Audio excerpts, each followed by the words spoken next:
Hello, I'm John Grom, and welcome to the 48th Right and Left Discussion Forum. The purpose of our discussion forum is to demonstrate that potentially contentious topics can be discussed in a very civilized manner. Today's topic explores how non-Muslims are likely to deal with Islam in a time of increasing acts of terrorism by the followers of Islamism. Our panel today, beginning on my left, is Dr. Ronald Chamberlin, retired senior research electrochemist. On his left is Bryan Laubaugh, president of R&B Financial Services. On his left is Patty Haskins, retired math teacher and member of the Wadsworth City Council. On her left is Jerry Ritzman, chairman of the board of Ritzman Natural Health Pharmacies. Ron, I hope you had a good time in California and welcome back. Wonderful, wonderful. Great. Until the 9/11 terrorist attacks in New York City and Washington, D.C., it was not even widely known among many Americans that Christianity, Judaism, and Islam shared common Old Testament roots. Now, even though we're better informed, many non-Muslim Americans are confused about the relationship between Islam and world terrorism and what we should think of the Muslims among us. Can you shed some light on this confusion? John, Allah Akbar, la Allah illallah, which is God is great, there is no God but Allah. Islam is one of the great monotheistic religions of the world. The statistics I have are about 10 years old, and you can find some of this on my church website, firstmennonite.com. I invite you to go look there. Along with Judaism and Christianity, share, as you say, share Old Testament roots, the Torah and the Bible. So Islam is a religion. What should we do about Islam? What should you think about Islam? What we think about any other religion in this country? It's a matter of coexistence, tolerance, allowing folks to believe what they want to believe. Certainly there are Islam is it follows strictly is a pretty fundamentalist religion, much like some of fundamentalist Christianity. There are excesses of that, as there are in most religions. One thinks of the Westboro Baptist Church, for example, as some place that's not exactly in mainstream thinking in Christianity. But it is to be recognized and appreciated and celebrated as what it is. Now, Islamic terrorism is Islamism, as it's been termed, is a whole different animal. This is more of a political movement, something like Zionism. Zionism has very little to do with traditional Jewish thought. It's got there are many excesses being committed in Israel against the Palestinians, as well as vice retaliation by the Palestinians. That's a political movement. The Islamic terrorism is a political movement. It's an attempt, I think, to not only to embrace the more extreme interpretations of what the Islam religion is, and as you commented, Muslims are those who practice Islam. And as a sidebar, Muslims are more than Arabs. That Islam is celebrated in many parts of the world. Indonesia is very heavily. India, Pakistan, Bangladesh. These are a lot of adherents to Muslim there. There are estimated as quite a few million Muslims in this country. I was surprised to find out that less than 50% of Muslims are actually Arabs. Yes. Yes. I was unaware of that. Yes, yes. And I don't know what the statistics are these days, but it's probably similar to that. And only about 10% of those in this country attend mosques, so that's probably not unusual. However, if you follow all the basic things, well, Islam is like Judaism and Christianity is a patriarchal religion. So there is a suppression of women. There is elevating men to the positions of power and authority, and that in the modern world has many tensions. And the strictest interpretations of Islam, the political movement of this has carried this to extremes in places like for the Taliban in Afghanistan and elsewhere. So I think it's a political movement, and like other political movements, Islamism. Islamism. Yes. Islamism is a political movement, and we have to respond to that the way we do any other government which is opposing us, or which is opposing the common good. So now, as a pacifist, I'm a personal pacifist. I have doubts about how military response works, but in the way of the world, this is what we need to do, I think. We need to contain the ISIS movement. They've been very successful. Just saw in the paper today that there has been a terrific negative response to the immolation of the Jordanian pilot. Recently, the Arab world and the Muslim world is speaking out strongly against that. It's not following the tenets of Islam. Islam means submission to the will of Allah. And they figure they're not doing that. Yeah. I think the problem that we're facing is going to face is that people are broadly are not going to understand. There's That's a true. difference between Absolutely, that's true. Islam and Islamism. That's true. As well studied as I like to think I am, I didn't know that till last week. Bryan, where are you coming down on this topic? I think what Ron has just said is a perfect place to start. There are a lot of good Muslims. They're the second largest religion in the world. There's, last count, somewhere in the 1.7 to 2 billion of them. They're all over the world. They're good people. Unfortunately, a fraction of these people are extremists. And I have a tendency to say, instead of having them identified as, Islamists, they're terrorists. These are terrorists. Whether you're born in France and you've lived in France and you've gone to mosque in France and you've been radicalized, you become a terrorist. It has nothing to do with their religion. Yeah, they like to say that there are certain tenets, but the individuals that I know that are practicing Muslims, this is so far from what they believe in. They're good people, and unfortunately this group, this faction, has sort of hijacked some of their beliefs. What recently happened, unfortunately, I think it's waking people up to what happened to this young man who was captured, and what they've done to some of these other hostages that they've kept. I don't believe ISIS represents the Muslim world. I don't believe Boko Haram represents the Muslim world. Al-Qaeda, unfortunately, they're using people that are somewhat uneducated. The people that run the organization are very well educated. If you look at the statistics, a lot of them have been educated in Britain, in France, in the United States. They've used this tool as a political tool. I agree with that. And they are recruiting people. These particular videos that are out there on the internet of doing what they've been doing to these hostages are recruitment tools. It's shocking to us how far they'll go to recruit people. But I firmly believe that we designate them as terrorists, and we stamp that out. We can't exist. They're not willing to talk. They're not, as far as being able to negotiate with them. I think we're far past that point. And they're terrorists, and they need to be designated as terrorists and handled as a terroristic threat, not a, not workplace violence, not, one sole individual. I think we need to get ahead of the curve on this, and we're behind the curve when it comes to dealing with this. So I completely separate what the terrorists do to these good people that practice their faith, and it's unfair that they're being lumped into that extreme category. Yeah.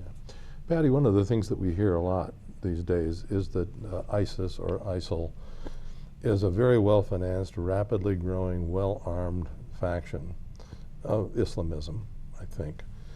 How in the world are we going to communicate to the average American that all Muslims are not our enemy? How can we do that? I think we've tried, but for some reason, it's almost human nature when you get on that, ever since 9/11, you get on that plane, do you think twice when you see someone getting on the plane with you that appears to be a Muslim? Does that bother you? And I think for many people, they do feel a bit uneasy. You know, we talked about racism the last time, and opinions of that sort, which are brought about out of fear, are difficult to fight. So, you know, it's interesting, Brian, because you mentioned call them terrorists. There's been a lot of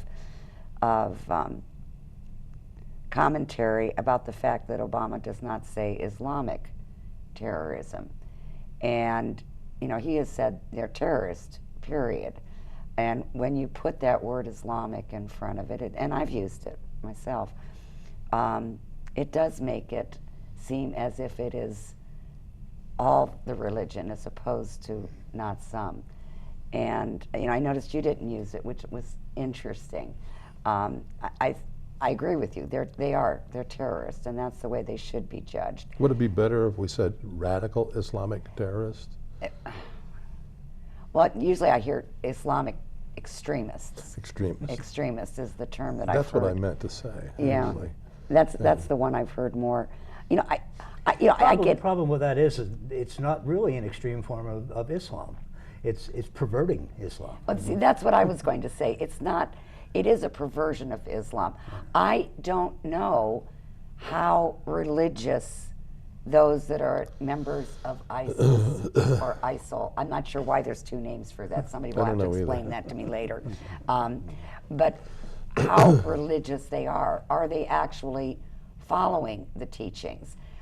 If you look at the case, you know, just recently of that, you know, poor airman from Jordan who was killed, he was Muslim himself. And I thought, my goodness, now they're attacking their own. Oh, they've done that all along. All along, and I'm not sure what they're wanting, if it's the exact form of their so-called religion or somebody else's. I think it's also dangerous whenever a religion controls a country. We've seen that in history time and time again. When the government is run by a religious organization, it can be taken over by fanatics. And, you know, this is what ISIS wants to do. They're trying to take over Iraq, Syria, all of these countries and gain control. We saw the changes even in Iran when the Shah was taken out. And, you know, this is difficult. You know, another thing that's bothering me too is our reaction to things. I know that when the Jordanian gentleman was killed horribly, the response by Jordan was to immediately execute 2 of their prisoners. Now, I believe they were already sentenced to death. Yes. So it was not as if this were not going to happen. They moved it up a week, I believe. Was it a week? I didn't know. Yeah. But you know, I was watching the news, and there's been people going, "Isn't that great?" They, you know, it's an eye for an eye. We shot back. If Obama were a leader, he would be doing the same thing. And I'm not sure that's what this country is made of. That I'd like to think that we set ourselves forward as kind of a beacon of morality, that we do not resort to the tactics of an organization like ISIS. And, you know, I know for some that's what you want to do. And I guess if it were a member of my family that this had happened to, I might feel completely different. But that's why you're not allowed to sit on the jury when the person who murdered your brother is on trial. Right. Yeah. So it's... Jerry, you're looking thoughtful. Yes, and I'm going to refer to my copious notes here. We talked about the radicals or the terrorists hijacking beliefs from the Muslim or Islam, and I'm wondering how many times that is done in many different religions for people to justify what they're doing, to say, well, what I'm doing is the will of God, and I'll let it go at that. For example. Yeah. Pardon? Think about the Ku Klux Klan. Right, exactly. And the Westboro Baptist But I'll let it Church go did at that. that. But I think we were talking about, or the initial question was our interactions, or how do we feel about Muslims, and I was reflecting back. I don't have any contact personal contact with any Muslims that I'm aware of. I've seen some which I think have the garb and appearance of Muslims, but I've not had any conversations with any. My contact with Muslims first started out with Muhammad Ali and Malcolm X back in the 60s. Muhammad Ali became a Muslim, and he was one of the first guys that changed athletes from being stoic, not speaking much about their abilities, to completely turning that on its head. Malcolm X was a radical, and then he changed to more of a moderate form. So those are the awareness that I first started to have, and I think many Americans have had with Muslims, is Muhammad Ali, Malcolm X. In 9/11, in the aftermath, you know, who was the first type of person that we profiled to look for after the Oklahoma City bombings? Yep. They were out looking for some Muslims, and it was just a good old American boy in a pickup truck that did that. And so our contact with them is not very direct in most instances, I don't think. And we're taking our opinions of them and our reaction to them a lot from media reports, and I don't think a lot of people do a lot of study, myself included. One of my first interactions with a Muslim after 9/11 is when we had, it was a physician from Barberton who came to a Sunday school class to talk to us about Islam. Dr. Mir. I believe it was Dr. Mir. And he made the explanation and told us some of the things that Ron told us about today. The thing that stuck out in my mind right at that time was his reluctance to condemn or even express disapproval of what the 9/11 terrorists had done. It seems that at that time and in times since, it's kind of held up in my mind that they must be a very non-judgmental type of individuals, because they've never strongly, until just recently with the case with the pilot that was executed, there's not been any real strong condemnation from Muslim leaders about these terrorists who are hijacking Islam to further their political purposes.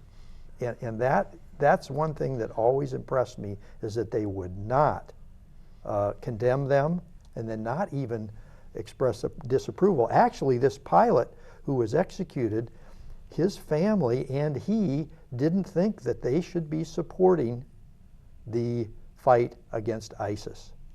That's one of the reports that I heard, that yes, he was a pilot and he was supporting that effort against ISIS, but they just didn't really think that was 100% right, because they were Muslims that they were fighting against. Yeah. So that's puzzling to me, but the tide may have turned with this latest event. Let me try to unravel that puzzle just a tad bit.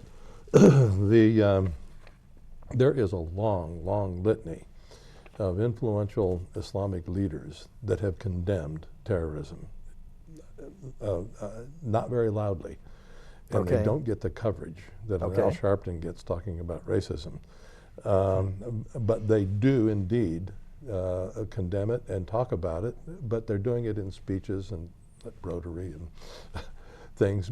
But they're not invited on cable news networks to do that, or maybe they are and they don't go. I'm not sure. But they the charge that they're not speaking out against the terrorism is kind of an old charge, and they've all been accused of it, and they've been trying to remedy that. I stand corrected. Thank you. Well, yeah. Well, I just learned that yesterday. Okay. As a matter of fact, so I'm not way ahead of the curve on that. But when I think about the other people that get tons of coverage and I'm thinking, well, in the aftermath of things like Ferguson and I always want to call him George Alexander, George Zimmerman. But when you think about the people that were interviewed ad infinitum on television, Al Sharpton, Jesse Jackson, Benjamin Jealous, Donna Brazile, Oprah Winfrey, Obama, and Eric Holder. They're all omnipresent on, and talking out against racism, where the president of you're looking at me, 'cause I know exactly what you're thinking, Patty, but I'm going to say this anyway. The presence of racism was less in evidence in all these cases than the evil of the terrorism that we've seen, and that they're not bringing, well, good. I wasn't sure that you would. The other thing I wanted to point out is that even though, and I remember Dr. Meir being at our church because I invited him. Right, okay. And then he invited me to the mosque up in Northampton, and I attended an evening there with a lot of other people.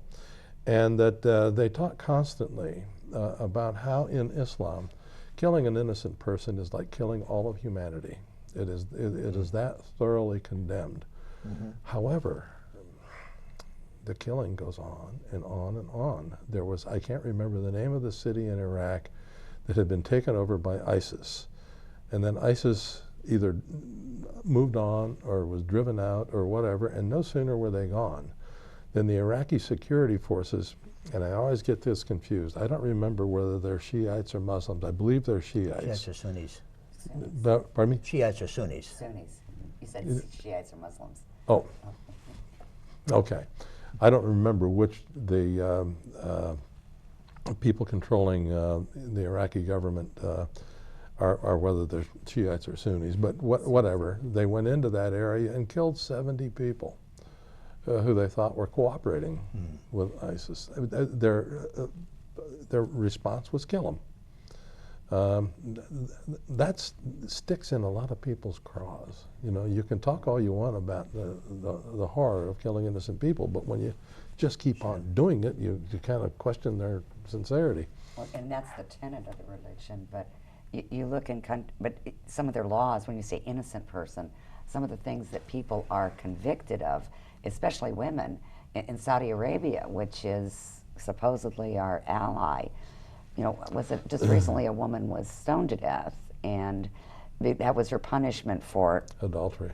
Yeah, which, you know, those are interesting laws, you know, that you have to, that you try to follow. So yeah, you read Leviticus, and you know, if we follow that strongly, there's similar laws. Exactly. Well, that was the kind of the connection to the Old Testament. It's Old Testament biblical type law that's being followed, and I don't think that many Americans have a real grasp on that.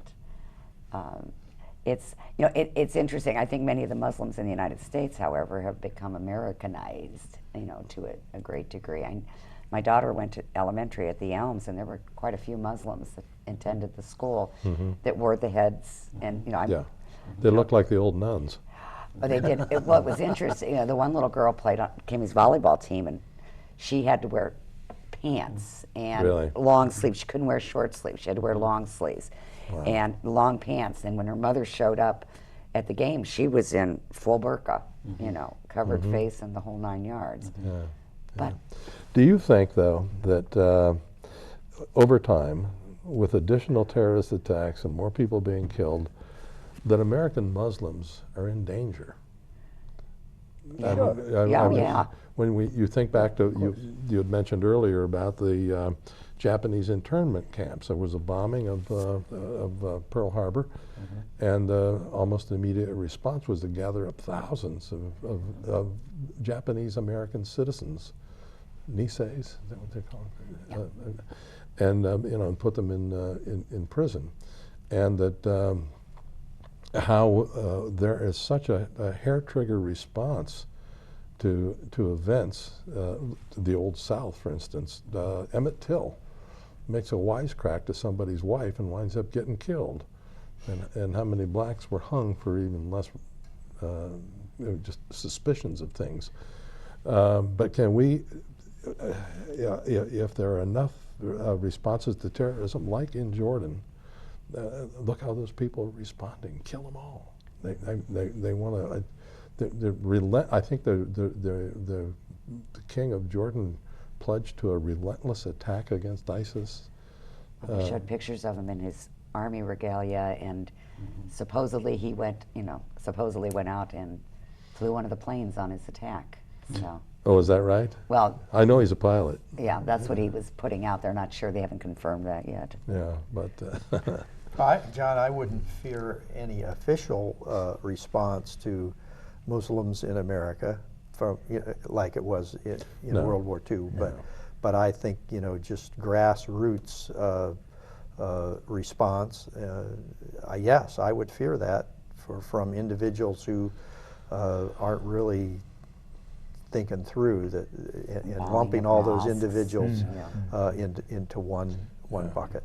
well, even now the insults and discriminatory behavior against Muslims is rampant. Yeah. But it can get ugly. Yeah. And that's unfortunate that they're allowing terrorists to hijack their religion and to use their religion as cover Good point. for their behavior. I just think that we have to separate the two, and one is not like the other. And even though, they might go to the same mosque, there are those individuals out there that are taking advantage of young men and young women and radicalizing them to an extreme, to where they'll do a Boston, marathon bombing. Think, people, stop and think. Yeah, exactly. You're asking too much, Ronald. Okay. Way too much. Well, I want to thank you. That was a very good discussion. I was concerned about it. I wasn't sure where it was going to go to, but we went into a lot of nooks and crannies, and I appreciate that. And I'd like to close with this quote from John Lash from the metahistory.org website, which I would suggest you look at it. The assumption that we adopt our beliefs because of the truth we find in them is deceptive, and it prevents us from looking honestly at how we come by our beliefs. That's, again, metahistory.org. I would recommend you look at that site. Thank you very much.